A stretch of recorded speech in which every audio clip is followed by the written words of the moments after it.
Detik-detik oknum LSM Praskades di Ogan Ilir, tak berkutik polisi datang, ada uang segepok di meja.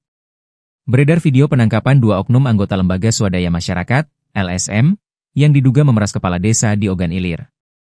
Penangkapan tersebut dilakukan oleh Unit Pidum Satreskrim Polres Ogan Ilir di salah satu rumah makan di Indralaya, pada Rabu, 5 November 2025, siang.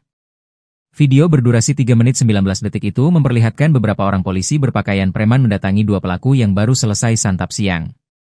Informasi dari saksi mata, kedua pelaku makan siang bersama seorang perwakilan kepala desa yang diperas.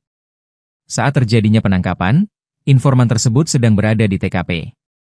Informan juga membagikan video detik-detik penangkapan dua pelaku. Tampak dalam video, polisi mengamankan uang diduga hasil pemerasan sebesar 10 juta rupiah. Uang yang berupa pecahan Rp50.000 itu dibungkus kantong plastik warna putih. Diketahui, korban pemerasan bernama Hipni yang menjabat Kepala Desa Talang Aur di Kecamatan Indralaya, Ogan Ilir. Terpisah, Kapolres Ogan Ilir AKBP Bagus Suryo Wibowo membenarkan ada dua orang diamankan.